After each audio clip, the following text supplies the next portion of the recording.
Bonjour et bienvenue chez Figelt. La préhistoire désigne la période qui précède l'invention de l'écriture.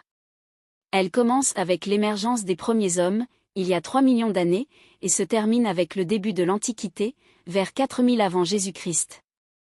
Cette époque est marquée par l'apparition des êtres humains au cours des derniers millions d'années. Que pouvons-nous apprendre sur les premiers hommes, malgré l'absence de documents écrits ? Les paléontologues s'appuient principalement sur les fossiles laissés par les premiers êtres humains et leurs ancêtres. L'homme fait partie du règne animal et de l'espèce des hominidés.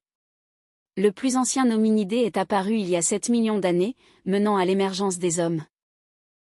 Sa présence est attestée uniquement en Afrique, il y a 4 millions d'années.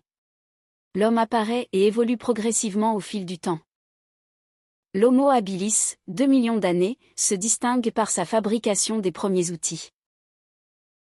L'Homo erectus, 1 million d'années, est le premier homme à se redresser et à être bipède.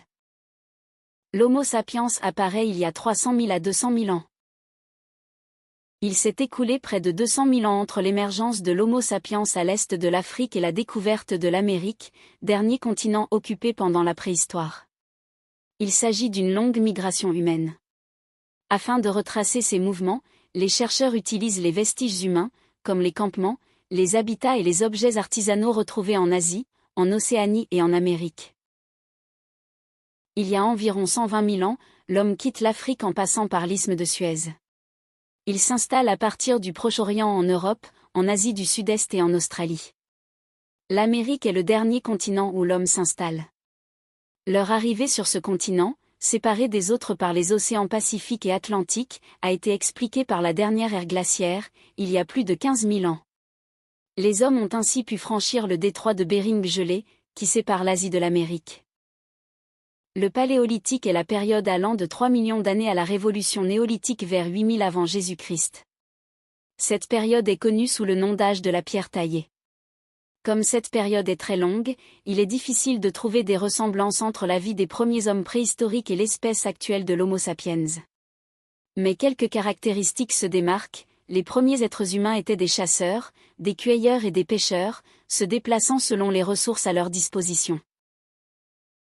Ce mode de vie les rendait nomades et nécessitait des habitats temporaires, grottes, campements, point. Les chercheurs identifient 3 périodes au sein du Paléolithique. Le Paléolithique moyen et le Paléolithique supérieur se caractérisent par l'apparition d'outils toujours plus élaborés. Le Paléolithique supérieur est le plus récent.